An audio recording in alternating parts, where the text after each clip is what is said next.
Yo, what is good, people? We are back at it again. Keith's Reactions here, and we are now finna jump into season 2 recap of Fire Force. If you didn't watch the first season recap, then you know what I mean. It's gonna be in the description. It'll be somewhere here on the screen. You'll be able to go there. But if you're wondering if you could have been there with me and enjoying this yourself with me live on stream and kicking it with me, all you got to do is go to the description. The link to the Twitch will be there.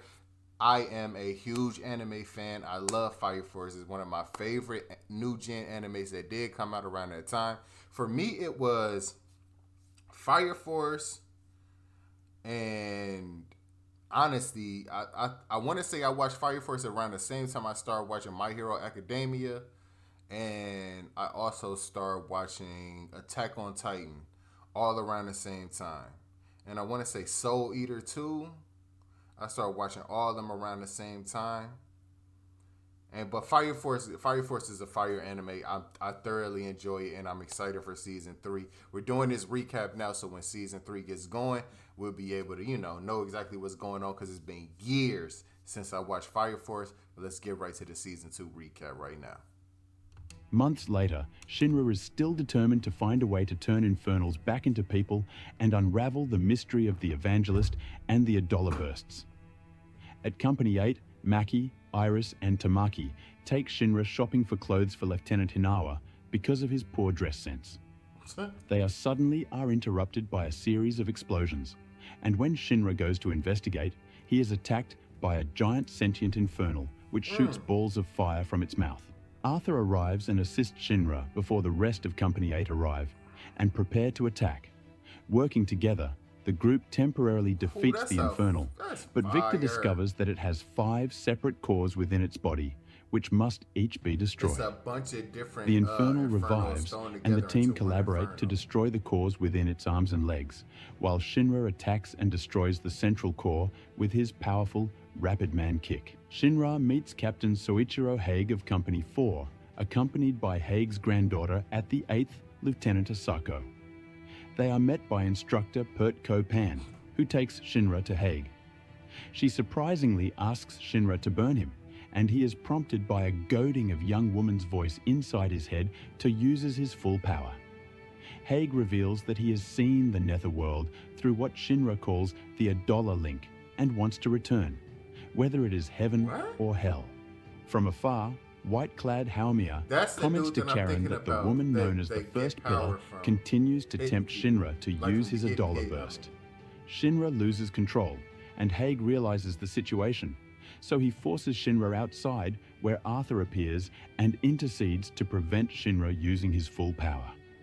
Arthur even uses Haig's body with its shield of masochism to protect himself from Shinra's attacks. During the battle, Arthur recalls living with his mother and delusional father, who dreamed of something greater than their poor existence and abandoned him, leaving only their blessing. The battle continues until, with the force of Arthur's attacks, Shinra rejects the provocations of the First Pillar. As she leaves his consciousness, she reveals that there is another pillar, a potential asset to both the Evangelist and the Fire Force. Obi discussed the implications of the appearance of another pillar with the Fire Defense Agency chief.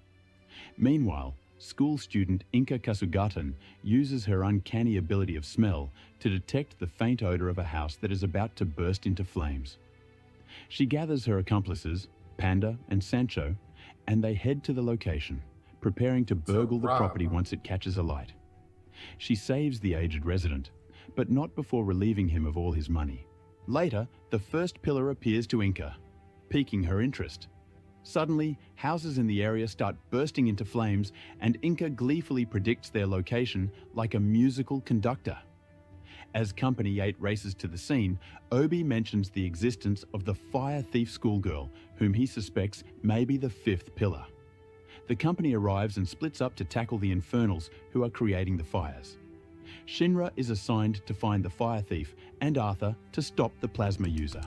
Okay, I don't remember nothing about pillars, bro. Somebody in the description, let me know what the hell pillars is. What are the 5 pillars? I'm guessing Shinra is one. what's his little brother name? I can't think of his little brother name. He's one. Maybe Arthur is fucking one. And this girl is obviously one too. But I do not know or remember what the hell pillars were, to be honest with you. I don't know. Haumea finds Inca and sends Charon to get her. But he carelessly kills Sancho when the youth interferes, awakening Inca's ignition abilities. Shinra arrives to prevent her being taken by the white-clad engages Charon in a fiery battle. Company 8 dispatches an increasing number of infernals, which Obi suspects are being created by infernal bugs. Shinra momentarily stops Charon and tries to convince Inca to join the Fire Force, but she refuses and runs off, seeking relief from her mundane existence. Meanwhile, a demon infernal appears in addition to the large number of people infected by the infernal bugs, overwhelming the Fire Force. However, Obi had earlier called for assistance, and Lieutenant Karim, Toru Kishiri, and Juggernaut arrived to immobilize the infernals and combat the White-Clad. Companies 2 and 5 then arrive and assist Company 8 to dispatch the remaining infernals and evacuate the citizens. On a rooftop, Arthur attacks Haumea, who has been coordinating the attack on the town. Shinra goes after Inca, who has been captured by the White-Clad, but she refuses to join either group. As the White-Clad take Inca away, Shinra again engages Charon, but his attacks appear to have little effect. Eventually, Shinra decides to try a new technique taught to him by Obi, called the Corner. While fighting Charon, Shinra recalls that Flam Karim said that second-generation pyrokinetics cannot create fire, but can control it. He suspects that Charon is one of those and tries using the Corona technique again, but the knowledge is of little use against the experienced foe. Shinra finally manages to focus his attack and succeeds in downing Charon, but not defeating him. Charon prepares to retaliate, and the Fire Force has its hands full with the demon and the burning buildings. Licht suggests utilizing the power of the second generations to channel the flames into the town square, where they are controlled by Maki and turned into a spiraling firestorm. Vulcan and Obi force the demon into the center of the firestorm, where it is sucked into its vortex and consumed. Karim then freezes the column solid, extinguishing the flames. Shinra tries to convince Inca to join him, but she decides instead to stay with the White-Clad, and Charon leaves Shinra badly beaten. Inca's surviving accomplice, Panda, catches up with them and demands that they let her go. When Charon goes to stop him, Inca sees what is about to happen, so she engulfs Panda in flames instead, then departs with the White-Clad. After the recent events, the Fire Force is left wondering how to deal with... All right, why did she do that? Is she doing this for a specific reason? Was she trying to help somebody, or is this just... She just did it to be a fucking loser, bro? I don't know. The forces against them. Following discussion with the other companies, Obi announces that Shinra, Arthur, Tamaki, and Victor will be part of a joint operation with Takeru Noto and Ogun Montgomery from other companies under the command of Pertco Pan. Their objective is to investigate the Great Cataclysm of 250 years ago, hoping to obtain insights into the Adola bursts and the evangelists' motives in collecting the 8 pillars. The research will be conducted outside Tokyo Empire on the Chinese peninsula, and the 7-member team board a paddle steamer bound for the Chinese mainland. The Fire Force team arrives at Avalon on the Asian mainland, and Takeru Noto reunites with his mother. She reveals that someone has raided their vegetable garden, while the rest of the group prepare to travel to the location of a spatial rift. As they drive inland in a covered half-track, the team, apart from Victor, who is wearing a mask, are affected by a gas escaping from cracks in the land's surface, which acts like a stimulant, causing them to act erratically and recklessly. They are suddenly attacked by a giant worm-like beast, and a talking mole leaps onto their vehicle for safety. Shinra and Organ divert the worm away, and they discover the mole Scop was responsible for raiding the Noto garden for its potatoes. He offers to guide them to its home, an oasis near the spatial rift which has since been taken over by invaders. Along the way, they meet Scop's friend, Yata, a talking crow, and that night the team witness a multitude of infernals wandering the countryside. When they arrive at the oasis, Yata shows Shinra the tabernacle an Amaterasu similar to the one in Tokyo Empire. Scop leads them through a forest scattered with debris of past human habitation, and they arrive at one of pillars surrounding the tabernacle where they are attacked by infernal dogs associated with the invaders. But Tamaki puts them to rest. Later, Shinra hears an internal voice telling him to save the forest. He believes the internal voice came from the tabernacle, with Scop explaining the history of it and how a young woman in black robes taught them to speak and repaired the structure. Suddenly, the group are attacked by cloaked sentient infernals who have also set booby traps in the surrounding area. An infernal states that the tabernacle was built to destroy the world, but this is refuted by Scop, who says it has benefited them, leading Shinra to believe that an Amaterasu can be used for good or evil. Meanwhile, Tempe's infernals have going up the tabernacle. Because this will also destroy the forest and the surrounding region, Shinra vows to defeat Tempe, who has the power of a demon. Suddenly, Shinra detects the Adola link as the young woman in black robes appears behind him. Meanwhile, inside the tabernacle, Pertko, Pan and Victor vainly try to decode numbers engraved on the tablets and the walls, when Arthur suddenly comes up with a solution. A retelling of the Great Cataclysm describes how after the world was enveloped in flames and ash, a man, later to be called Raffles Thafun, led his followers to an unsullied flame, an energy source which he used to create Amaterasu and benefit mankind. Back inside the tabernacle Amaterasu, Victor tests Arthur's hypothesis that the code is based on pi, but the results are inconclusive. They continue forward and reach the entrance to the core, which emits a mechanical sound like a heartbeat. From the presence of white-feathered arrows, including one in the keyhole, Victor deduces that the core involves a sacrifice and may contain a living being possessing an Adola burst. Outside, Shinra and the others fight off the infernals until only Tempe remains, who creates a flaming scythe and attacks the fire force, who seem powerless against him. Shinra still hears the voice telling him to save the forest, so he asks Ogun, Tamaki and Takeru to delay Tempe while he and Scop attempt to contact the woman in black robes. He is finally successful, but she is so weak that she can only provide 1 second of Adola grace to help him.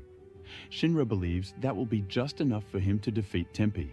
Shinra accepts the offer of 1 second of Adola grace from the woman in black. He uses it in an attack on Tempe and finds that his body travels at light speed, causing time to run backwards. He sees back to the time when Tempe survived Great Cataclysm, but found himself alone. It was then that the evangelist emerged from the spatial rift and used a firebug to turn Tempe into an infernal demon. In real time, Shinra's attack takes only an instant, and he destroys Tempe in a massive burst of flame some distance from the forest. The woman in black then communicates to Shinra that she was enkindled with an Adola burst by an evangelist insect, and then used her energy to create the oasis for the animals. The Fire Force team reunite and share their information, deducing that the Amaterasu in Tokyo, controlled by the Holy Soul Temple in Hajima, is also probably powered by a human, but who was an unwilling sacrifice and now resents. This feels like everything that they telling me is stuff that I should have for sure remembered, that I have no idea about. Like, I don't remember any of this. The whole Amaterasu being a different one, going to a fucking forest made from something else. Dude, I am so happy y'all watched this, because you know what? Blue Exorcist did this exact same thing. Like, I watched the first 2 seasons of Blue Exorcist, and then the next one came out, and I tried to watch it without going back and doing a recap or anything. And I watched like 30, like maybe 13, maybe half of the first episode, and was like, man, I'm out. I can't do it. It's been too long, man. Humanity. Also, they suspect that the evangelist plans to sacrifice the 8 pillars and use Amaterasu to kickstart a second Great Cataclysm. Having completed their mission, the Fire Force team head back to the Tokyo Empire and report to Captain Obi. They explain the connections between Amaterasu and the Adola burst, which draws into question the teachings of the Holy Soul Temple and implies a connection with the evangelist. Meanwhile, in his search for the truth, Victor solves the numerical codes from the tabernacle and realizes Arthur's theory was correct. Later, Company 8 are frustrated when Obi reports that Fireforce headquarters have recommended that they take no action for 3 years while the church assesses the information. Joker asks the proto-nationalist Benimaru Shinmon if he will go against the Holy Soul Temple to discover the truth about what they are hiding, and Shinmon surprisingly agrees. As Joker and Shinmon prepare their strategy outside the Imperial Seat, headquarters of the Empire, the current ruler of the Tokyo Empire, Raffles III, is advised that the residents of Asakusa still reject Amaterasu, but the cardinals have advisors against provoking Shinmon, also known as the Destroyer God. Joker and Shinmon stage a frontal attack on the Imperial Seat, but after an initial success, Shinmon collapses, felled by an invisible attack from a huge Holy Soul Defender. Shinmon recovers from the poison fired into his body by the Holy Soul Defender through his resistance to toxins, and together with Joker, they defeat the remaining Holy Soul Defenders. They enter the church, and Joker exposes a hidden trapdoor to the levels below with access to the forbidden nether. As Shinmon pressures Joker to explain how he knows so much about the operations of the Holy Soul, they are surrounded by masked Holy Soul shadows, the temple's secret assassination team. Joker reveals that he is the former Holy Soul Shadow known only as 5-2. A flashback shows how the promising young orphan of God, 5-2, is physically beaten into submission, but never surrendered to their collective philosophy. He escaped, but the family who found and fed him were slaughtered as a warning. Back in the present, Joker takes on the Shadow Commander, who draws his retractable zigzag whip sword, leaving Shin... I'm gonna be completely honest. I blinked for a second when they said that the family who found him was murdered to send him a message. Like, why couldn't they just pop him in the leg? Like, we know you still out here. Won't you just, you know what I mean, chill the fuck out? You know what I'm talking about? Something like that. Nah, let's kill all of these other people who ain't got nothing to do with nothing. That's unnecessary and crazy to me. Why we do that? Why? It makes no sense. To fight the other shadows. The commander forces Joker to play his full pack of 52 cards and then prepares to kill his former pupil. However, Joker has been emitting a hallucinogenic smoke from his cigarettes, which confuses the commander long enough for Joker to cut him to pieces. Oof. Joker is finally left with only his trump card, the Joker, as Commander Burns ominously emerges from the shadows. Commander Burns and Joker discuss the time they experienced the Adola link. Transported to a different dimension where each lost an eye and Joker brought back a purple flaming stone. Burns hands Joker the notebook of the wife of Raffles the Fawns, which after years of investigation, he believes is the only document detailing events of the Great Catastrophe and foundation of the Tokyo Empire. It describes the discovery of the Adola burst and creation of the Amaterasu. However, she wrote that Raffles appeared to be a different person on his return, indicating that the Holy Soul Temple may have been set up by an inhuman who had taken Raffles' place. Meanwhile, Yona reveals to other Knights of the Ashen Flame that he impersonated Raffles I and created the Holy Soul Temple on orders of the Evangelist. Joker then turns his attention to Hijima Industries, which he believes must be linked to the Evangelist. At Company 8, Lisa arrives on her release from hospital, and they all learn about the outcomes of Shinmon and Joker's investigation.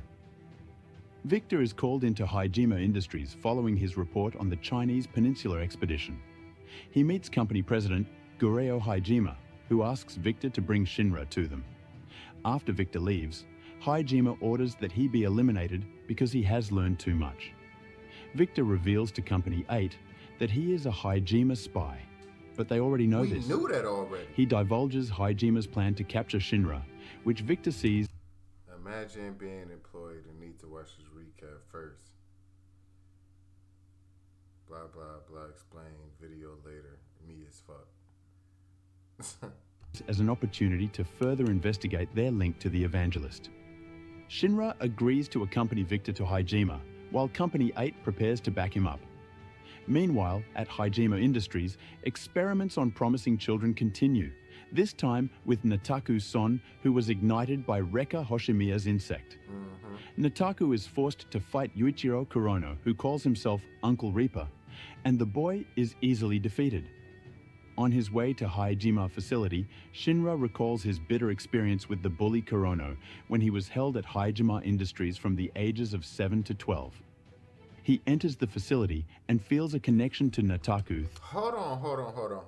Okay, I think I kind of remember this. So, after Shinra, mom died, and he thought his brother died, and he was saved by the fire force. He was sent to the people who run the fire force little facility, and they did a whole bunch of like experiments and made him fight and shit. And I remember that dude, like he hated that dude that had the fired arm because he was like basically torturing him or some shit like that, right? I think that's what happened. Through the Adola link, as he is led into a training room to face Kurono, who attacks Shinra with black smoke, which Kurono uses to conceal his movements while using it to detect Shira's location and avoid counterattacks. Kurono then solidifies the smoke into sharp weapons and objects to press his attack on Shinra. With Shinra apparently defeated, the technicians call an end to the experiment, but Kurono refuses to stop. Relishing his dominance over someone he perceives to be a weaker foe, while Victor is at the Hajime research facility, he realizes that Nataku's Adola burst has been awakened. He releases Shinra from the training room and together they search for Nataku, while Company 8 race to their rescue in their matchbox. They encounter a small but powerful mech called a Dominion, controlled by Puppeteer. Maki and Vulcan combine their powers to defeat one Dominion, but Puppeteer has the ability to create more. Meanwhile, Kurono has hold of Nataku and seeks out the weakest of Company 8 to destroy, but he is thwarted by the intervention of Arthur and Shinra. The White-Clad watch these events unfold, and Karen intercepts Kurono so that they can capture Nataku. Haumea also becomes involved in the three-way battle and destroys all of Puppeteer's dominions, provoking Puppeteer to call out her massive punisher, Dominion, to fight Haumea. Puppeteer directs Dominion to attack Haumea, while Maki turns her attention to Haumea's protector Arrow and almost defeats her. Haumea is incensed and almost electrocutes Arrow, demanding better support. Meanwhile, Kurono becomes bored fighting Arthur and Shinra as they are strong opponents, and he uses his black smoke to kill the hapless White-Clad holding Nataku. Why? A three-way tag team battle develops a effort to capture the boy. He was upset that they was actually giving him a fair fight, and he just wanted to manhandle somebody that he just killed a bunch of niggas who wasn't even a part of it. That's crazy. Why, bro? It makes no sense. And Ritsu creates an infernal with a bug, then uses her necro-pyro power to raise the charred bodies of the White-Clad and create a giant infernal, which incorporates Nataku into its body. Gureo Hajime orders Kurono to retrieve Nataku, and so he offers to work with Shinra to do it.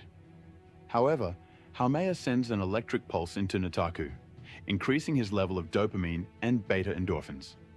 This causes his infected imagination, overloading his mind, and Nataku starts randomly firing beams of radioactive energy. Vulcan drives to the scene in a Morgan three-wheeler with Arthur to stop him, and Vulcan convinces Arthur to plunge his sword into the matchbox, creating a plasma wave which breaks Haumea's control over Nataku. Haumea goes to stop Arthur while Shinra prepares to rescue Nataku, and Kurono wonders if he should seek another, easier job. Shinra attacks the giant infernal containing Nataku and uses the Adola link to trigger the young boy's memories. Nataku recalls his mother's oppressive expectations for him to excel, and the similar pressure he felt pressure from Kurono in the Hajime research facility. Nataku resents these feelings and increases the intensity of his radiation, firing a mighty blast which threatens to destroy the entire region. Damn. However, it is intercepted by Karen, who first absorbs and then redirects the blast towards the moon. Meanwhile, Kurono fears that Nataku is becoming too strong and creates a huge katana, which he uses to cut the Infernal to pieces and extracts Nataku. He tells the boy to stay weak and able to be bullied, releasing Nataku from his mother's unreasonable expectations. On Charon's command, the White-Clad withdraw, leaving Nataku to Haijima under Kurono's care. Company 8 has a meeting with President Gureo Haijima, who casually admits that he knows Amaterasu is powered by a human, which is why they are seeking a person possessing the Adola Burst to create another version. Vulcan interrupts and announces... So they basically just want to make a bunch of Amaterasus all around the world? That's their whole purpose, is just to do that? That's dumb. That makes no sense, bro. He can design a unit which does not require a human power source. Haijima agrees to fund it in return for ownership and even offers to help Company 8 in its quest against the Evangelist, who poses a threat to Haijima's profitability. Company 8 returns to the business of fighting Infernals. But Sister Iris needs to baptize a new batch of equipment, and Shinra offers to accompany her to the Tokyo Empire Choku Central Church, known as the Baptism Church. He encounters Lieutenant Hu Yan, who reminds him of the need for faith in society. Iris takes him to the National Holy Soul Cemetery, where clergy are buried, and she reveals her doubts about the value of the church if it really was created by the Evangelist. Suddenly, a priest bursts into flame, and Shinra puts him to rest. Iris blesses him, but another sister questions why God allowed such a devout man to become an infernal. Shinra eventually restores Iris's faith by reminding her that the sun is beyond the Evangelist and the church. Since Assault's defeat by Tamaki Kutatsu when he was distracted by her semi-naked body, he has put himself through rigorous training to desensitize himself to the female form. The ruthless assassin challenges Tamaki to a duel, but the sight of her underwear is too much of a distraction, and he is defeated. He returns to his training to overcome his weakness towards women and their underwear, and tries twice more to defeat her. At the third attempt, he launches an all-out attack, but he suspects that he may never win. Maki has a rare dinner at the O's family home with her mother, Madoka, her father, General Danro, and brother Tagaki. After dinner, they discuss the situation within the Nether, where strange smells have been emanating lately. The following day, Tagaki and his partner investigate together, descending into one of the dark underground tunnels. They follow fresh tracks and reach an equipment room which appears to be a white-clad lab containing jars of live infernal bugs. Suddenly, a white-clad appears wearing a bomb belt and detonates it. The explosion blows the two investigators backwards, although Tagaki takes the brunt of the blast, and they are both taken to hospital. Following the injury to his son, General Oz decides that the military must intervene in the activities of the Evangelist. He commissions Commander Honda of Company 2 to investigate the Nether, and Honda requests the assistance of Company 8. However, Maki is ordered to return to the military by her father for her safety, and she reluctantly complies. Victor suggests simultaneous incursions into the Nether to catch the white-clad unawares. Because of their prior experience, one Company 8 member is assigned to accompany each of the Company 2 units to carry out the investigation. At 8 AM, the Company 2 Fireforce units enter the Nether simultaneously. Shinra with the Hebio squad, Arthur with the Heckler squad, Hinawa with the Engo squad, which is joined by Takigi Oze from CID, Tamaki with the Kaganashi squad, and Victor with the Ohana squad. The Kaganashi squad are hit by an explosion, and the Ohana squad encounter Ritsu, a Knight of the Purple Haze, who commands a large group of... When did we get Knights of Purple Haze? And where's Cameron at? Why did he let this happen and he didn't get paid from that? That's like his thing, Purple Haze. What's going on, bro? What? Where did this come from? I don't remember them saying nothing about Knights of Purple Haze. Infernals reanimated from bodies left behind during the Great Cataclysm. The squad takes a number of casualties, which Ritsu then adds to her assault on the surviving members, leaving only Victor, who escapes with his life. Meanwhile, platoon leader Amon Hajiki of the Kaganashi squad uses his heat-seeking eyes and shooting skills to destroy all the Infernals attacking their squad.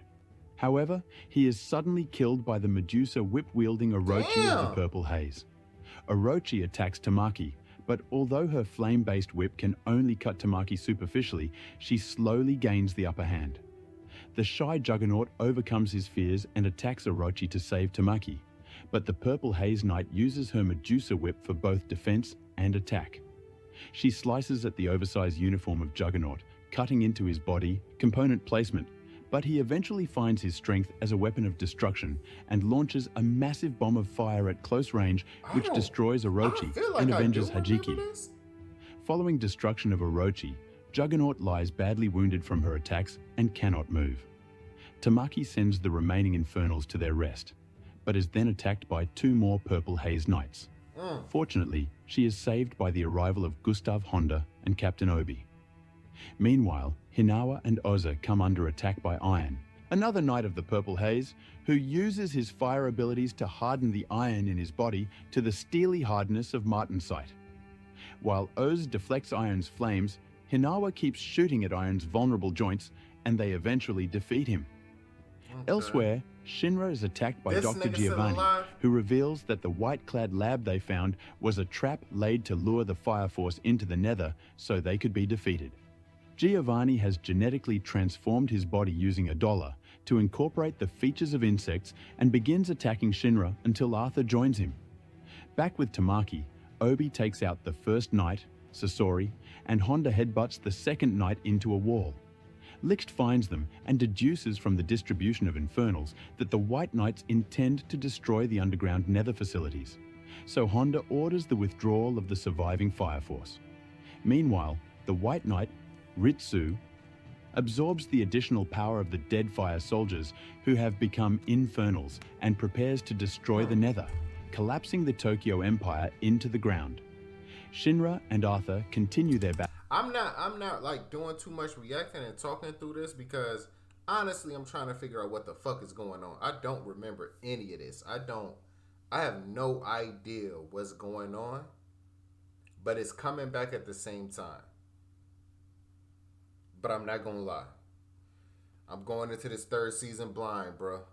I probably should have watched all of it over again because it's a lot of information in a very short period of time. Battle with Dr. Giovanni, who uses his new insect ability to predict their moves. When Shinra reveals that he heard Giovanni's voice in his head, Giovanni explains that it can only happen via an Adola link, and Shinra recalls that it happened once with Lieutenant Conroe.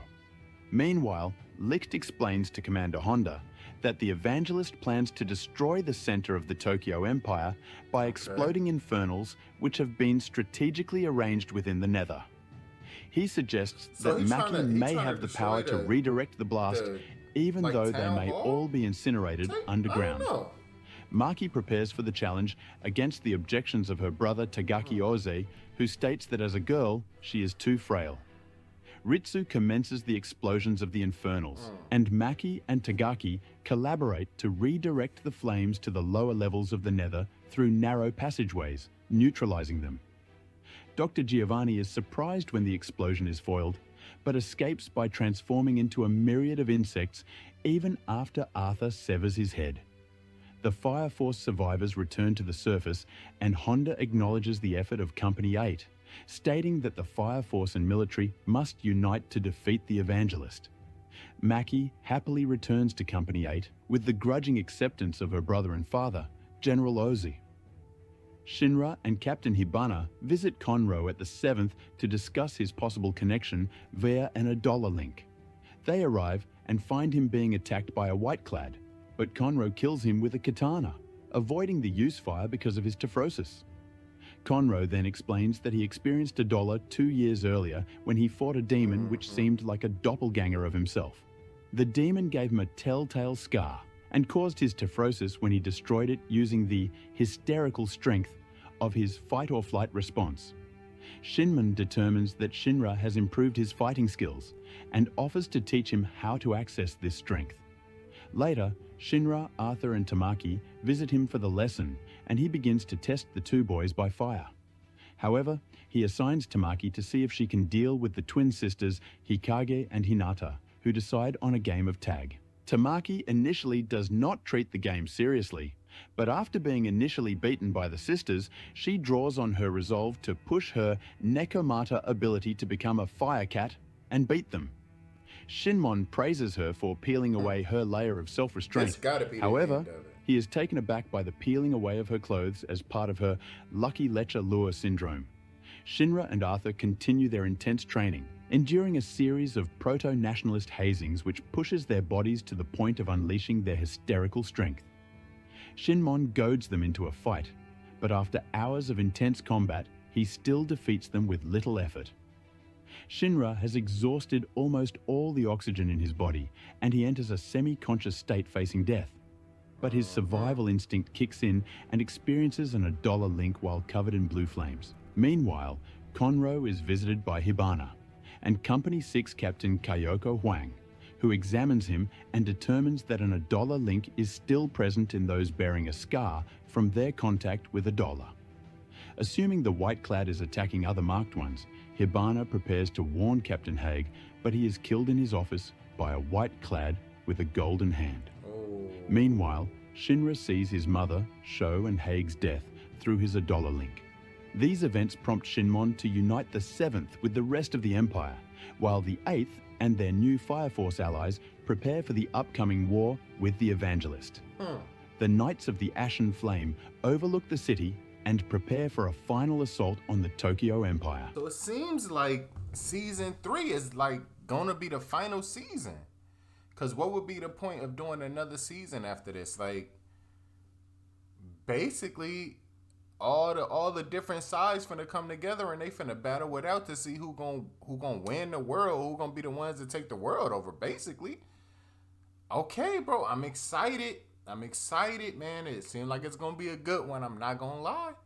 I'm excited and I'm ready to go. That was a good recap. That end kind of like summed it up in a perfect way, where you kind of got all these different sections that kind of are intertwined with each other, but they're really not together, and they're all like, you know, fighting for the same cause. So that was fire. I like that. I'm more than ready to get right into the 3rd season. So let's get to it, bro. But if you like this video, make sure you like, comment, subscribe, turn the notification bell on, share the video if you would like. And if you wanted to be here with me on Twitch, you could have just hit the link in the description. The Twitch is there, and you could have been here with me, kicking it, watching this video, and getting through all this other stuff that we doing today. But we out. Peace.